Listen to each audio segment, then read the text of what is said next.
we lost our life, our safety. We cannot plan any future because we don't know what will be tomorrow.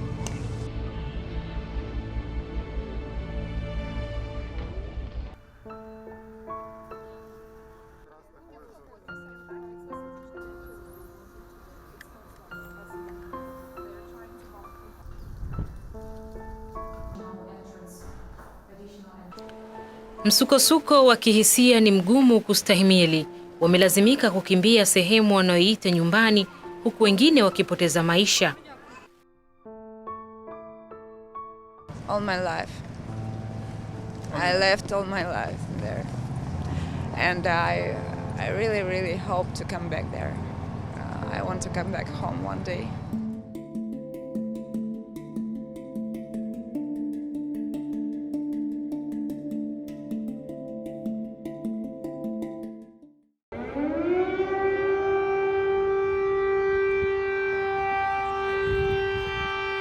Zaidi ya watu 2.5 milioni wamekimbia vita vinavyoendelea nchini Ukraine, huku Umoja wa Mataifa ukisema zaidi ya nusu wapo Poland.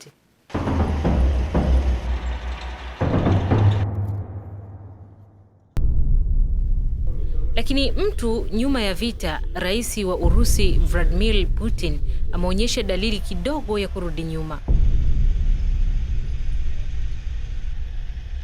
И то, что мы воюем именно с неонацистами, показывает сам ход боевых действий. Националистические и неонацистские формирования, а среди них есть и иностранные наемники, в том числе из Ближнего Востока, прикрываются мирными гражданами как живым щитом. Kwa Putini, kuendesha uvamizi huo ni njia ya kupambana na majeshi anayoyaona kuwa ni maadui ndani ya Ukraine. Lakini sivyo ulimwengu unavyoona, hivyo wala jinsi rais wa Ukraine Volodymyr Zelensky anavyoona vita ambavyo vimeiacha miji mingi nchini mwake ikiharibiwa na makombora. Це вітчизняна війна. Війна з дуже впертим ворогом, який не звертає уваги на тисячі своїх, навіть своїх убитих людей, убитих солдатів, який збирає по всій Росії зараз резервістів та строковиків, щоб кинути їх у пекло цієї війни, який придумав завозити найманців проти наших людей, головорізів з Сирії, з країни, яку руйнували так само, як зараз окупанти знищують нас. Наш Маріуполь, наш Харків, Охтирку, Чернігів, Волноваху, Ізюм тощо.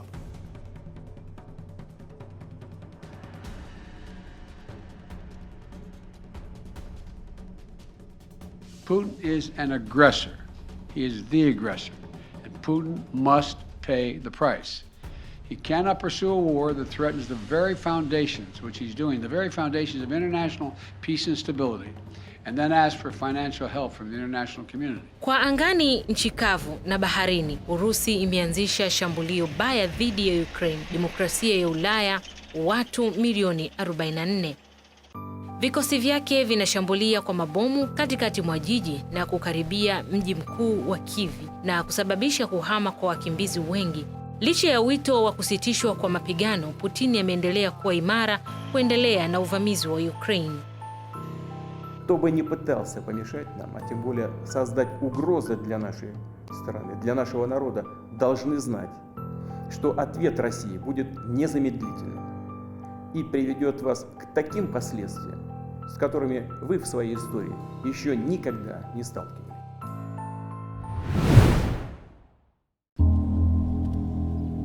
Rais wa Urusi Vladimir Putin alitangaza operesheni ya kijeshi nchini Ukraine mwezi uliopita tarehe 24 baada ya kusikika milipuko mikubwa muda mfupi baadaye katika mji mkuu.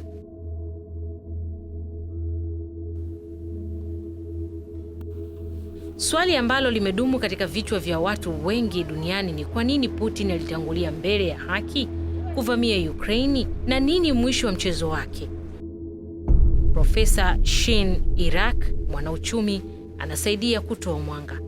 Russia had been massing troops around the borders of Ukraine. And in Belarus, which is to the north of Ukraine, Russia was having some war games. And it seems from the invasion, they were actually preparing to invade Ukraine. In 2014, Russia annexed part of Ukraine, which is Crimea. The eastern part of Ukraine has been occupied by separatists who want to join Russia, and they speak Russian. So the attack is not something that happened suddenly. It has been prepared for, psychologically and even militarily. Wiki za diplomasia kali za kuepusha vita na kuwekewa vikwazo vya magharibi dhidi ya Urusi ilionekana kushindwa kumzuia Putin, ambaye aliripotiwa kuwakusanya askari kati ya 150,000 hadi 200,000 kwenye mipaka ya Ukraine. Katika kuhalalisha kuivamia Ukraine, Putin katika tangazo la mshangao la television alidai mauaji ya halaiki mashariki mwa Ukraine. Ikulu ya Kremlin inaripotiwa pia mapema kabla ya uvamizi wa Urusi kuanza ilisema viongozi wa waasi mashariki mwa Ukraine waliomba msaada wa kijeshi wa Moscow dhidi ya Kiev.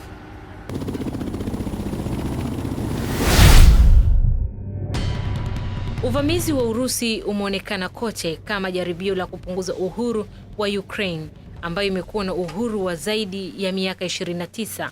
Lakini uhusiano kati ya Urusi na Ukraine ulianzia wapi? Up to around 1917, Russia was an empire with queens and kings called Tsars and Tsarinas. When Russia empire collapsed, we got another new empire in quotes, the Union of Soviet Socialist Republics, with Russia as the biggest republic.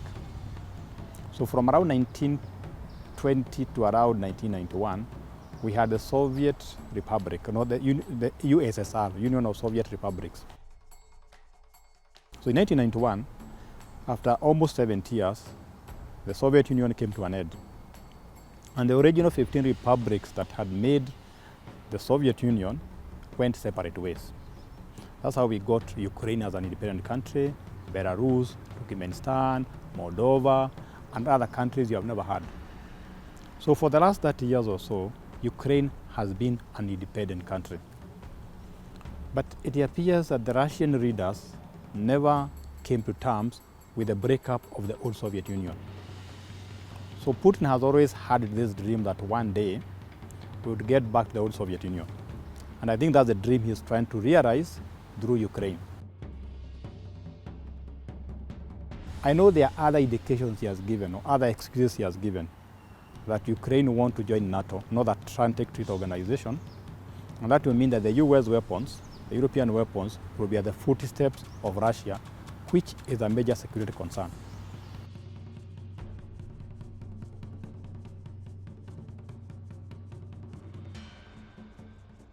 Mwaka jana, Rais Putin aliandika kipande kirefu kilichowezesha Warusi na wa Ukraine kama taifa moja, na ameelezea kuporomoka kwa umoja wa Kisovieti mnamo Disemba mwaka 1991 kama mgawanyiko wa Urusi wa kihistoria.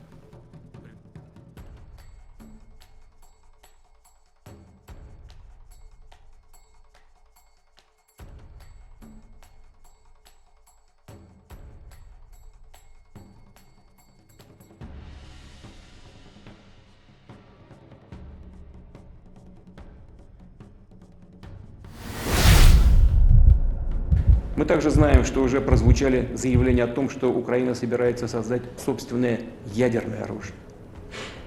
И это не пустая бравада. Украина действительно располагает еще советскими ядерными технологиями и средствами доставки такого оружия. Выбор способов обеспечения безопасности не должен создавать угрозы для других государств. А вступление Украины в НАТО – это прямая угроза безопасности России. NATO was formed in 1949, led by the United States, and the purpose of NATO was to stand up against the old Soviet Union. Remember, we had the two superpowers, the Soviet Union and the US. So the US with the allies came and formed NATO, not the Atlantic Treaty Organization. And one of the reasons to make sure that if they are ever attacked by the Soviet Union, they will defend themselves. The Soviet Union, I think 1954, if I'm not wrong, they came up with their own equivalent of NATO called the Warsaw Pact, which was dissolved later on, I think around 1990 something. So that for a very long time, we had NATO, but the Warsaw Pact was dissolved. So Russia has taken the role of being the counterweight to NATO. And maybe that's why Russia is willing to flex its muscles as we talk. Uwezo wa kuwa mwanachama wa NATO wa Ukraine imekuwa mada kuu kabla na wakati wote wa uvamizi wa Urusi. Vladimir Putin anapinga Ukraine kujiunga na muungano wa Magharibi, akiona kuwa ni tishio kwa mipaka ya Urusi. Ukraine tayari ina uhusiano na NATO na imetuma maombi ya wanachama hapo awali, lakini bado haijakubaliwa rasmi.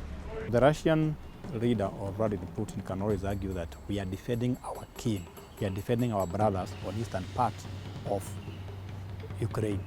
But if you look at the way the war is advancing, the target is not just the eastern part. They want to go all the way to Kyiv.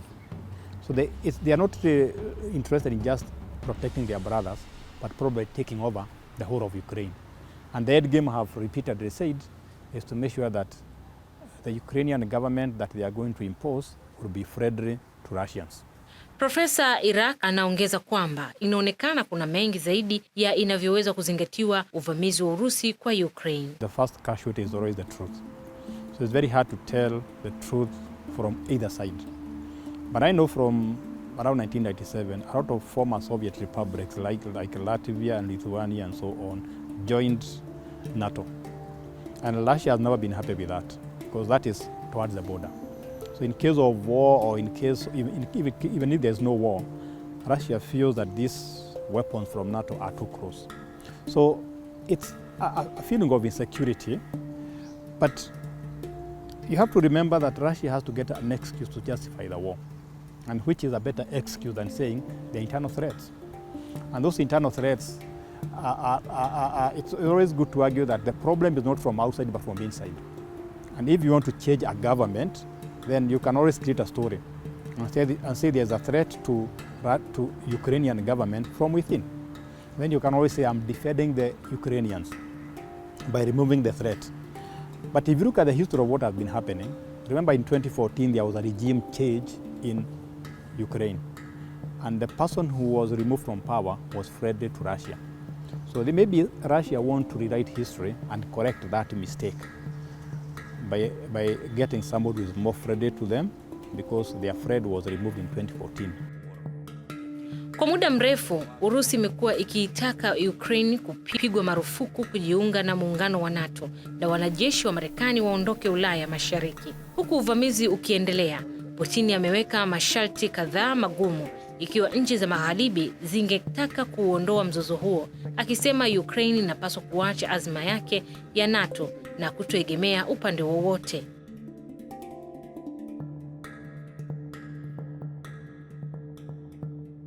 For about 70 years, we had two superpowers, the Soviet Union and the US and her allies. The Soviet Union and its allies. So when the Soviet Union collapsed in 1991, there's always that hangover that we should have remained a superpower. So when you come and expand NATO towards Russia, they see as a threat. You are demeaning us. You are looking down upon us. So Russia is saying, we are also a superpower. That's why you can hear comments like, Ukraine is a puppet of the West. They are being tossed around by the West, but Russia is saying, no, you cannot be a puppet of the West. We can also control you just as we are being controlled by the West. So I fear that Ukraine is being put between two competing powers, the West and the East, and unfortunately the ordinary citizens of Ukraine who are suffering because of that, not the president or the leaders of these powers. Putin pia ametoa madai kuwa kuna wanazi nchini Ukraine. In my opinion, that was a very provocative statement. Nazi was led by Hitler. And remember the damage they did to the World War II and World War I. So to equate members or to equate Ukrainians as Nazi is just meant to provoke people emotionally.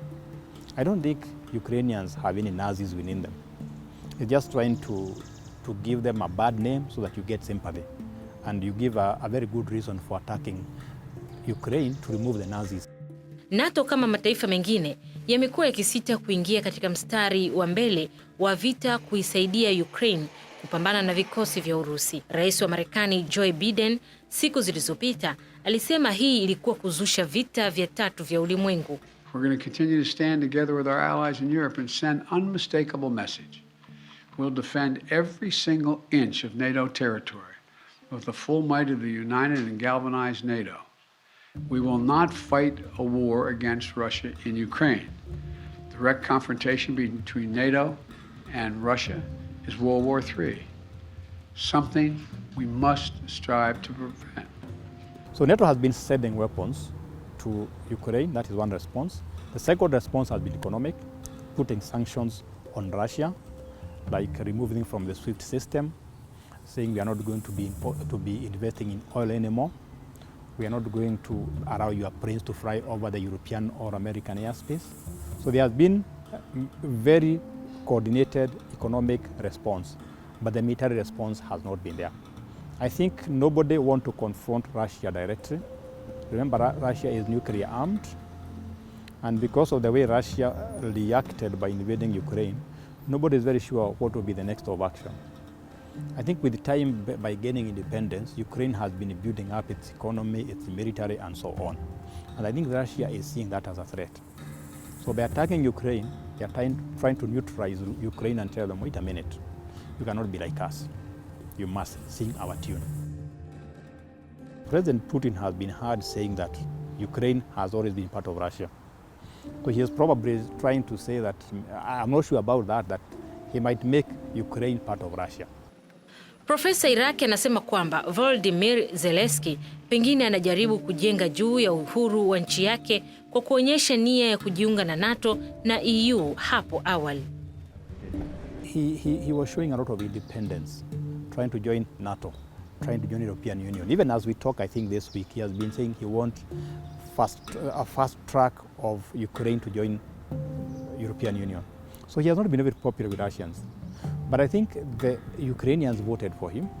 They gave him the mandate, they gave him the power. So he is their president. The Russians and other people might not like him, but that's what democracy is all about. If Ukraine becomes part of the European Union, then you deny Russians a very big market. Remember, geographically and economically speaking, you trade more with your neighbors. So there's a lot of trade between Russia and the former Soviet republics, including Ukraine. So if Ukraine joins European Union, then you deny Russia a lot of market for goods and services. And I don't think Russia wants that.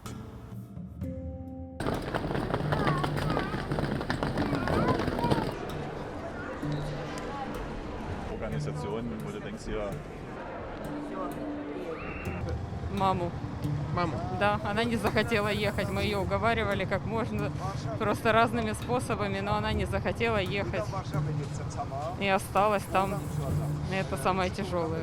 Kulingana na Umoja wa Mataifa, vita nchini Ukraine vimesababisha mzozo mkubwa zaidi wa wakimbizi barani Ulaya tangu vita vya pili vya dunia, huku zaidi ya watu milioni 2 wakiwa wamevuka mipaka ya Ukraine.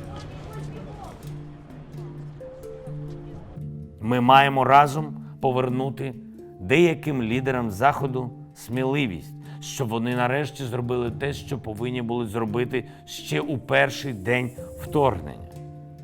Або закрити українське небо від російських ракет і бомб, або дати нам бойові літаки, щоб ми все зробили самі. Mataifa ya Magharibi yamejibu vikwazo kwa Urusi ambavyo vimerejea katika uchumi wa dunia, lakini wameshindwa kumzuia Rais Vladimir Putin kuendelea na mashambulizi yake. Санкционное давление было всегда. Да, конечно, сейчас оно имеет комплексный характер и создает для нас определенные вопросы, проблемы, трудности. Но мы так же, как и преодолевали эти трудности в предыдущие годы, преодолеем их и сейчас. The Western countries have been very resolute on sanctions, like stopping the Russian aircraft from overflying the European and American space, removing them from SWIFT system where we do financial transactions, removing some companies are removing their investment from Russia. I know BP Shell was one of them. Some other countries are saying we are not going to play with Russia in World Cup.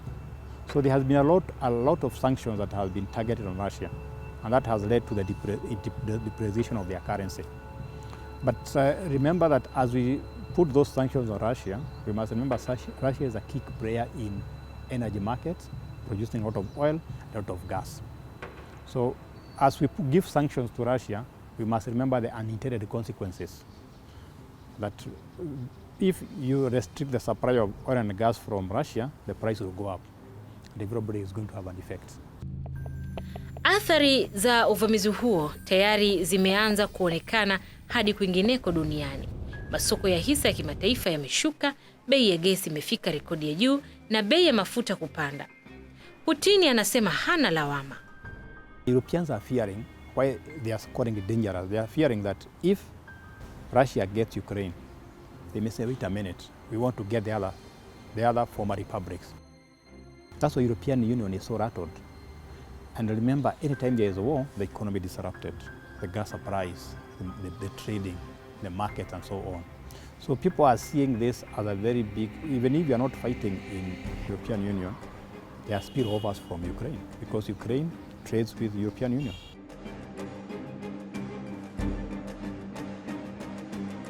The trade and other engagement with Ukraine will go down if Russia is in charge. That's my argument. So the trade will go down and other engagements. And that is the fear. Because trading with Ukraine as an independent country is different from trading with Ukraine as Russian occupied. Наших дітей. Сьогодні, коли я йшов виступати перед британським парламентом, найстрашнішим числом було для мене 50. 50 вбитих українських дітей за 13 днів війни. А вже за годину стало 52 дитинки. Kulingana na mashirika ya kibinadamu yanasema makumi kwa maelfu ya watu wamesalia kwenye mkwamo nchini Ukraine, huku vita vikiendelea bila maji au umeme katika mazingira ya kikatili.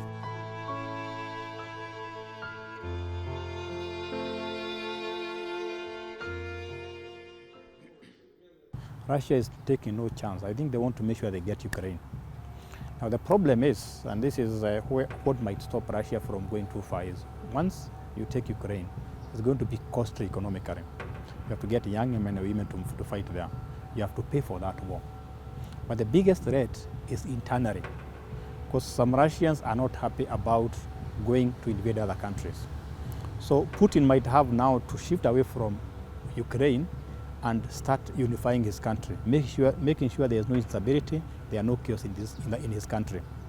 If you look at something like the currency depreciating, it means that there will be inflation in Russia. And the ordinary citizens are going to start feeling the effect of war. So he might say, wait a minute, instead of my adventures abroad in Ukraine, let me take care of my home, which is Russia. And I think that might be the easiest way to end the war, by ordinary Russians suffering at home and their presidents shifting back to take care of their interests instead of adventurism abroad. Приняты, и нисколько не сомневаюсь, что мы достигнем тех целей, которые перед собой стоят. В данном случае в экономике, имея в виду и повышение, как я уже сказал, уровня экономического суверенитета. Спасибо большое. Urusi inasisitiza Kyiv kuiweka chini silaha zake na waasi, na kwamba kuna uwezekano si kutokea. Zaidi ya vita, makubaliano yoyote ya baadaye yatalazimika pia kufunika hadhi ya mashariki mwa Ukraine pamoja na udhibiti wa silaha na nchi za magharibi. Нагодує. Міжнародна спільнота має діяти ще більш рішуче. Коли хтось втрачає розум, треба втратити страх і забути про комерцію. Ukraine will never be a victory for Putin. Putin may be able to take a city, but he'll never be able to hold the country. And if we do not respond to Putin's assault on global peace and stability today, the cost of freedom and to the American people will be even greater tomorrow. Asia Gamba, Mwanzo TV.